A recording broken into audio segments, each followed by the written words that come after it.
applause for that! Please come on, show a lot of love, make a lot of noise, and welcome to the stage, Nemia!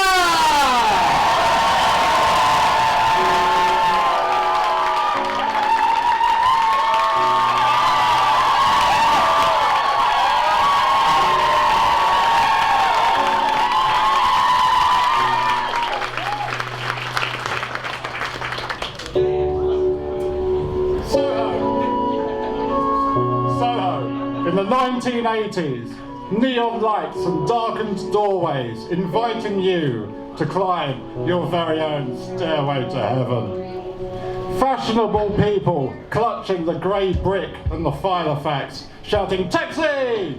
above the hip-hop sound coming from the streets. For me, it was an ordinary day in my ordinary life, and I saw her. An otherworldly vision in a gold dress. I watched in awe as this butch queen made her way along Brewer Street, puffing away on the biggest cigar I have ever seen. People stood and stared, some laughed. "You can laugh now, but one day we'll be in charge," she shouted. She was fierce and confident, and I knew more than anything I wanted to be her, just like her. January 1971, the day I was born, Apollo 14 launches into space. George Harrison is #1 in the charts, and Carry On Henry is filling cinemas across the country. Richard Milhouse Nixon is President of the United States.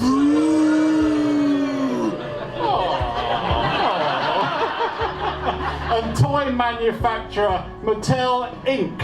unveils its latest creation, Malibu Barbie.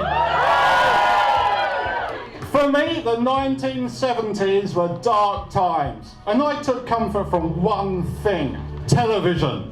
Yeah, baby, 1970s TV was the best, wasn't it?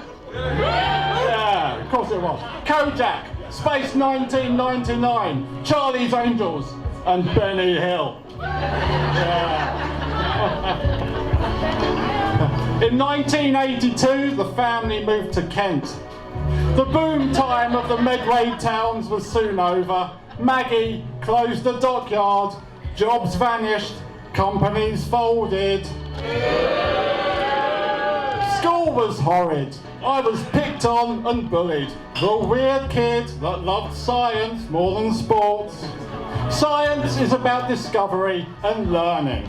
The thought of kicking a ball from one end of a green field to the other end of a green field was just so boring. Needless to say, I was last to be picked for the team. I know. My teenage years were influenced by those great Hollywood films. Marilyn wearing that pink dress, Elizabeth Taylor ruling over Egypt, Sid Charisse wrapping her legs around Gene Kelly, and nobody wore a fur coat like Joan Collins.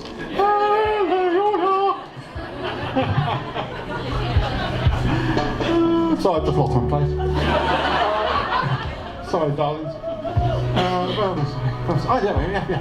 All right. So sorry. But you know, I am drawn to people marginalised by society. The homeless, HIV, drug addicts, those struggling to get through the day. I watched a young man rip open 6 packets of sugar and empty them into a cup of coffee. 6 sugars. Oh, baby, you've got a problem. The honeymoon junkie needs that extra sugar in their blood. It gives a better fix. The street name, Honeymoon Junkie, belongs to those changing from being a casual user into that of a full-on heroin addict. Experience teaches you about life on the streets. They can be cold and unforgiving.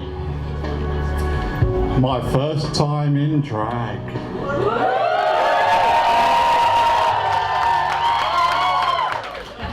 Hang on, darlings, hang on. Woo. 2019, the Malden Mud Race. Anybody? Dressed as Frankenfurter, wearing ridiculous heels, I crawled to the finish line. Drag shows and brunches were next on my list. I made notes on everything. The costumes, the heels, the music, anything that would help me move forwards. Being an indoor queen was never going to be enough. I could not sit in front of the television watching Gardener's World, wearing a Karen Millen dress and 7-inch heels. There had to be more.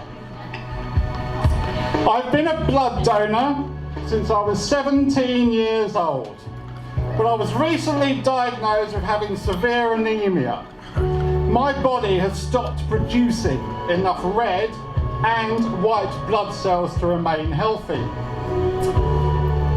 Hospitals across the country need my rare blood group, and after 89 donations, this body is now letting me and people that need surgery down. So this condition made me look for new ways to connect with people and to help people, and it clicked. Use my drag, not only as expressive art, but as a way to connect with people. Drag doesn't need to be on the stage. It doesn't need to be exclusive to the club. Drag can be whatever the fuck you want it to be.